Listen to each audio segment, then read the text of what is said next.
राजीवनेत्रं रघुवंशनाथं कारुण्यरूपं करुणाकरन्तं श्रीरामचंद्रं शरणं प्रपद्ये। गौरीपुत्र गणेशाला, कौशल्यापुत्र प्रभू रामचंद्रांना, अंजनीपुत्र हनुमंतरायांना साष्टांग दंडवत करतो। शांतीब्रह्म एकनाथ महाराजांना साष्टांग दंडवत करून श्रोते मंडळींना साष्टांग दंडवत करतो। कथेचा परिहार महाराज मंडळी एकाच एकत ज्ञानाचे सागर आहात। अतिशय सुंदर कथा सांगितल्या तुम्ही। आणि म्हणून आता दोन साधूची भेट झाली, पण एक साधू आहे बहुरूपिया, राक्षस मायावी असणारा, आणि एक साधू आहे भक्त आहे। आणि या दोघांची भेट झाली, पण खऱ्या साधूला ओळखू आले नाही। हे बी हे म्हणजे खरे आहेत का खोटे आहेत म्हणून आनंदाने गेल्यानंतर त्यानं काय केलं, आदरतिथ्य केलं त्या काळनेमीनं। आणि आदरतिथ्य करून काय करतात ते ऐका। नम्र होऊन अत्यंत चरण चुरावया धावत आणली फळमुळे समस्त कपिसी आतिथ्य मांडिले। काळनेमी त्या ठिकाणी सांगायला त्यांना वाटायले की त्यांच्या पुढे करण्याचा प्रयत्न करावा। आणि असं वाटा हनुमंतराला की मी सुद्धा साधू आहे। आणि म्हणून काय केलं, आदरतिथ्य करायला सुरुवात केली। फळं आणलेले आहेत, मुळं आणलेले आहेत की बाबा महाराज तुम्ही फार दुरून आलेला आहात, त्याकरता फळं खा, अशा प्रकारे विनंती करायला सुरुवात करायला। मी अंगीकारावे फळमुळं, प्राशन करावे शीतळ जळ, मार्गी शिनले ती बहुळ, स्वेद कल्लोळ सर्वांगे। काळनेमी त्या ठिकाणी विचार सांगायला लागले, महाराज तुम्ही काय करा, फळं मुळं खा, पुन्हा थंड पाणी आहे पाणी प्या। आणि मला असं वाटायले तुम्ही घामाघूम झालात, शरीराला घाम आलेला आहे, मग तुम्ही काय करा, दुरून आलेले वाटतात, तुमच्या या लक्षणावरून वाटायला लागले, म्हणून तुम्हाला थकवा आला असेल। अशा प्रकारे काळनेमी हनुमंतरायाला बोलायला लागलेले आहे। जैसा रामदूत वानर तनुग्रहित कोण कार्या त्वरित, तुम्ही येथ येणे केले। मला असं वाटायला लागलं की तुम्ही काय वानर दिसायला शरीर, पण रामाचे दूत दिसायला लागलात। पण या ठिकाणी कशासाठी आलात, कोणतं कार्य आहे ते मला सांगा, आता काळनेमी विचारायला म्हणाल तू काय जानसे, मज भेटी झाली बहुत ऋषींशी, त्याही सांगितले वार्तेसी, ऐक तुझ पासी सांगेन। तुम्हाला शंका येईल की तुम्ही कसं काय ओळखीलं, तर बरेच काही तुमच्या अगोदर ऋषी मुनी येऊन गेले, मला भेटून गेले, आणि तेनं मला प्रभू रामचंद्राबद्दल आणि तुमच्याबद्दल माहिती सांगितली। ती कशी सांगितली ती सावध होऊन ऐका, असा हनुमंतरायाला काळनेमी बोलायला लागले। राम लक्ष्मण बंधू दोघे, पितृवचनेशी निगती वेगे, क्रमोनिया मही स्वांगे, वना वेगे पै आले। ऋषी मुनीनं सांगितलं, राम आणि लक्ष्मण हे दोघं भाऊ आहेत, आणि वडिलांच्या आज्ञेचं पालन करण्यासाठी वनामध्ये आलेले, ही गोष्ट मला सांगितली, असं काळनेमी बोलायला। त्यांचा पुरुषार्थ अत्यद्भुत, परिसता तो कपिनाथ, आवडी उठली बहुत, अनुच्चारित परिसावया।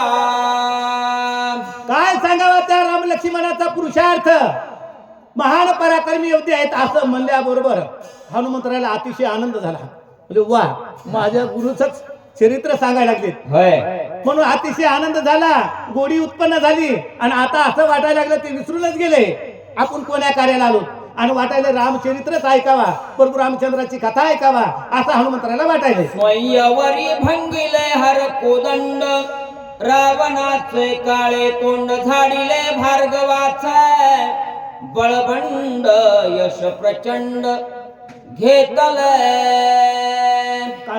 रामायण सांगायला बरं, पण माग पुढं करायला आहे. हा? आता या ठिकाणी सांगतात प्रभू रामचंद्र वनवासाला आले अगोदर सांगितलं आणि पुन्हा मागे गेले. हो सांगतात की बाबा जनक राजानं स्वयंवर ठेवलं होतं, सीताचं स्वयंवर, आणि त्या स्वयंवरामध्ये शिवधनुष्य, महादेवाचं धनुष्य हे परशुरामाला दिलेलं होतं. आता काही कथा जास्त मागली सांगत नाही, पण परशुरामाला दिलं कशामुळं? त्याच्या वडिलाला मारलं म्हणून, आईवर 21 घाव घातले म्हणून सहस्रार्जुनानं. त्याच्याकरता महादेव म्हणले हे माझं धनुष्य घेऊन जाय. आणि ह्या पृथ्वी तरावर क्षत्रिय माजलेत, उन्मत्त झाले, गोब्राह्मणाची हत्या करायला लागले. त्याकरता तू पृथ्वीवर क्षत्रिय ठेवू नको म्हणून 21 वेळा पृथ्वी क्षत्रिय म्हणजे जे जे युद्ध आहेत त्यांना मारलं. आणि परशुरामानं सहज जनक राजाच्या तिथं आले आणि आल्यानंतर आपला धनुष्य ठेवला. जनक राजानं आतिथ्य केलं आणि त्यावेळेस सीतामाऊलीनं घोडं केलं त्याचं आणि ते धनुष्य खेळत नेलं. त्यावेळेस धनुष्य चोरी गेला म्हणून भयानक राग आला परशुरामाला. आणि त्यावेळेस जनक राजा घाबरले, धावत गेले आणि पाहिलं तर सीता घोडं करून फिरायला लागली. त्यावेळेस जनक राजाला राग आला, न कळत सांगितलं काटे असं म्हणल्याबरोबर लेकराला वाटलं आता बाबा मारतात. धनुष्य टाकून दिला, पळून गेली. आणि पळून गेल्यानंतर जनक राजा उचलायला गेले. होय ते धनुष्यच उचलला ना, 5-25 लोक आले, उचलायला तयार नाही. त्यावेळेस अधिकार काळाला जनक राजाला लेकराला जवळ घेतलं. बाळा तुला माहित नाही, तुला घोडं नाही खेळता येते? हो बाबा. कसं घोडं केलं? लगेच धनुष्य घेतला की लगेच नाचत नाचत नाचत ते घोडं घेऊन आले. आणि सीतामाऊलीनं घोडं पाहिलं, सीतामाऊलीनं घोडं केलेलं त्या धनुष्याचं परशुरामानं पाहिलं. आणि परशुरामानं सांगितलं जनक राजा माझा अवतार कार्य संपलं बरं आता. म्हणजे का? म्हणजे या आधी मायाशक्ती आहे. आणि आता लग्नाचं काय ठरलं? पहिलं त्या पाळण्याला हे करत होते बरं, बाशिंग बाधित होते. लेकराचं लग्नाचं काय ठरलं?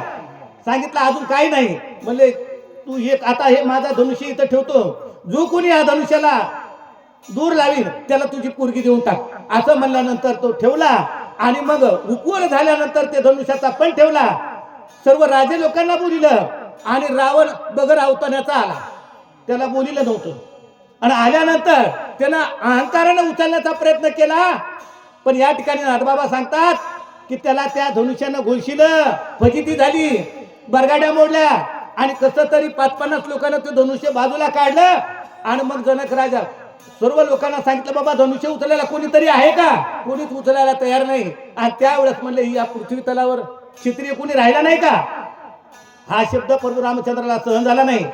आणि मग विश्वामित्रानं आणलं होतं. विश्वामित्राला साष्टांग दंडवत केला. सांगितलं महाराज तुमची आज्ञा असेल तर मी उचलू का? आशीर्वाद दिला, जा बाबा उचल. आणि मग प्रभू रामचंद्राने एका क्षणामध्ये तो धनुष्य मोडला. असा पराक्रम प्रभू रामचंद्राने केला. आणि पुढं धनुष्य मोडला म्हणून हे परशुरामाला कळालं. परशुरामाने युद्ध करण्याचा प्रयत्न केला. प्रभू रामचंद्राने त्याच्यासोबत युद्ध केलं नाही, फक्त जेवढे शस्त्रास्त्र आले तेवढे निवारण केले.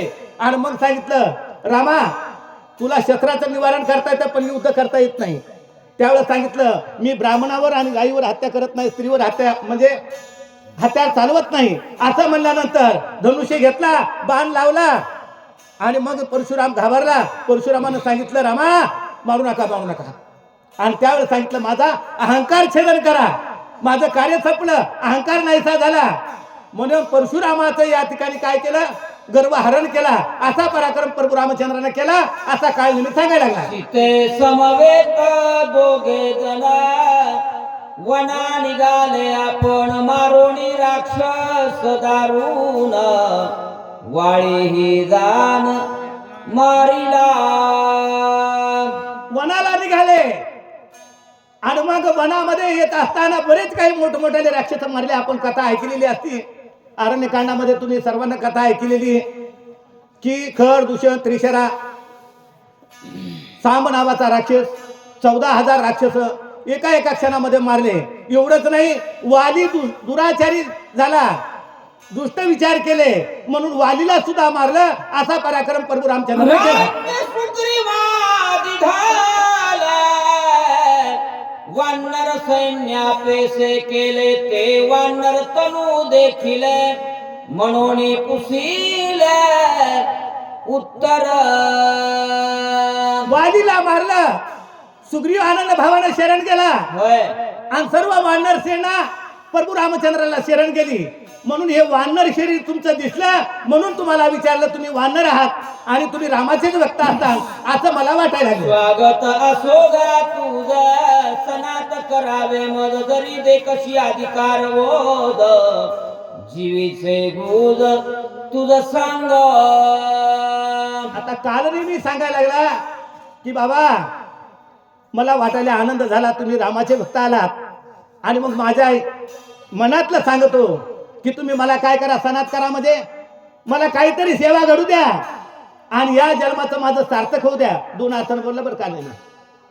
एकतर काहीतरी सेवा घडू द्या आणि दुसरं असं वाटलं की मला मारलं की मला मोक्ष प्राप्त होणार आहे, असा विचार करून काल मी पुन्हा काय बोलते. श्रीरामाची निज कथा तापस मुखे ऐकता उल्हास झाला कपिनाथा देखुनी सादरता वनरे.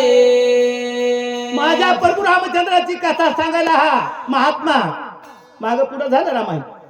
अरण्यकांडामध्ये गेला, कुठं बालकांडामध्ये गेला, अयोध्यकांडामध्ये, पण कशी का सांगायला माझ्या रामाची कथा आहे ना. होय म्हणून अतिशय आनंद झाला आणि सादर होऊन म्हणजे सावध होऊन प्रभू रामचंद्राची माझ्या रामाची कथा कशी सांगतात अजून असं ऐकण्यासाठी तयार झाले. श्रीरामास्ता जनस्थानी रावण कपट रूपे येऊनी शून्याश्रम देखोनी श्रीराम पत्नी चोरिली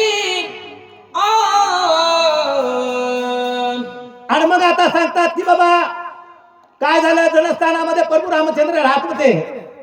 रावणानं संन्यासाचं रूप धारण केलं होय आणि प्रभू रामचंद्राची पत्नी सीता चोरून नेली हे सुद्धा माझ्या कानावर आलं. असं काल मी बोलायला लागला. सीतेच्या धावण्याशी श्रीराम निघेत वेगेशी मार्गी आडवे होता राक्षसासे श्रीरामे त्यांचे मारिले.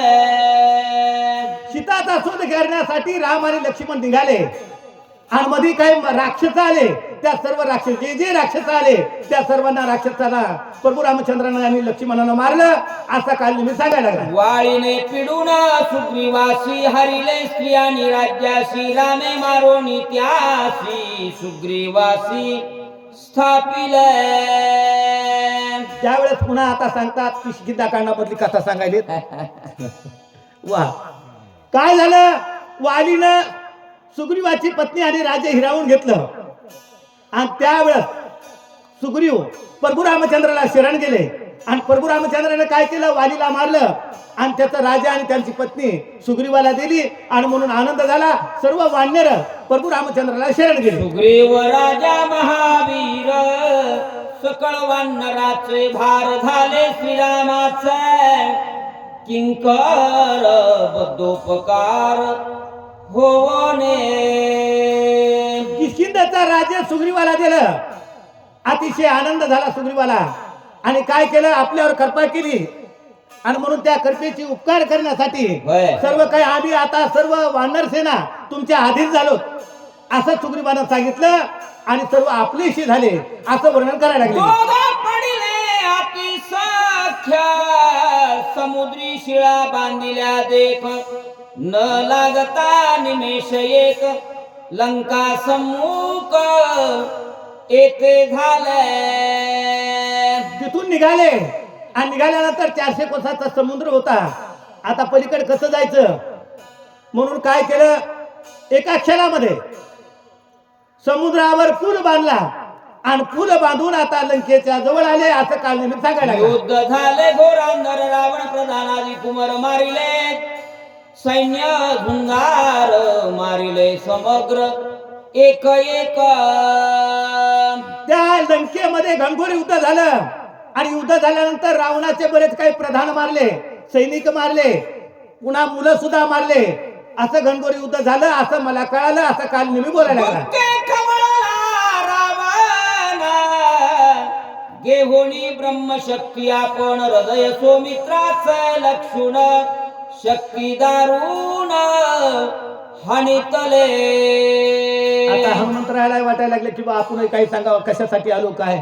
रावणाचा आणि प्रभू रामचंद्राचं लक्ष्मणाचं युद्ध सुरू झालं. रावणानं ब्रह्मशक्ती घेतली आणि ती काय केली, लक्ष्मणावर मारली. अशा प्रकारे सांगायला लागलेले आहे. शक्ती दुर्दयासी निगुण गेली भूमीशी अति विकळता सुमित्राशी पडिला क्षते निचे स्थिता. आणि मग काय झालं, ब्रह्मशक्ती रावणानं मारल्यानंतर लक्ष्मणाला लागली हृदयामध्ये आणि लक्ष्मण जमिनीवर मूर्छित पडले. अशा प्रकारे कथा सांगायला लागलेली आहे. वाचवावया सौमित्रासी नेवो आलो औषधीशी सूर्य नये पा उदयासी मज त्वरेसे जाणे असे. हनुमंतराया खरं सांगायला त्यांना वाटलं हे साधूची एवढी कथा प्रभू रामचंद्राची सांगितली म्हणून काय आपण सांगायला काय हरकत आहे. मी कशासाठी आलो की बाबा सूर्यनारायण निघायच्या अगोदर औषधी आणायची आणि त्याच्याकरता मी या ठिकाणी आलेलो आहे. अशा प्रकारे हनुमंतराया बोलायला लागलेले आहे. सांगितलं सकळ व्रत तू तपस्ते जाती विख्यात जानोनी माझे मनोगत शीघ्र कार्यार्थ साधावा. तुम्ही मला महान तपस्वी दिसायला लागलीत. त्याच्याकरता आता माझ्या मनातलं काय आहे की मला लवकरात लवकर जायचं, औषधी न्यायची. त्याच्याकरता माझ्या मनात तुम्हाला सांगायलो आणि लवकरात लवकर मला कार्य करायचं असं हनुमंतराया बोलायला लागले. विलंब न करावा सर्वथा औषधी सांगाव्या समजता भास्करी उद्या न येता मज तत्वता जाणे असे. त्याकरता मला लवकरात लवकर जायचं. औषधी तुम्हाला इथं माहित आहे. मला लवकरात लवकर औषधी सांगा आणि मी इथून लवकरात लवकर जातो असं हनुमंतराया बोलायला लागले. कामदर्शने मुनिवारा सुखानु कोटी मज कपिंद्रा करू पाहसी पाहुणेरा निरोप सत्वरा मज द्यावा. त्यावेळेस हनुमंतराया सांगायला लागलेत बाबा तुम्हाला वाटायले अतिथी आलेले आहेत आणि मग आता भोजन वगैरे द्यावा, फळं द्यावा. पण आता मला काही वेळ नाही. लवकरात लवकर सूर्यनारायण निघायच्या अगोदर मला जायचंय.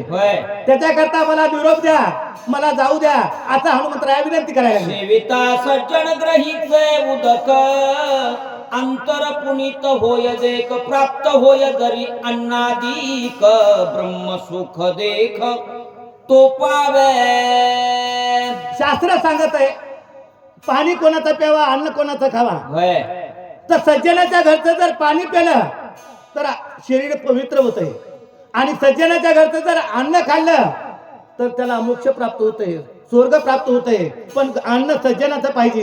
अशा प्रकारे कथा सांगायला गेली आहे. सज्जनाचे घरचे अन्न घ्यावे बळेची मागून नाही तरी आपण जीवन तरी मागावे.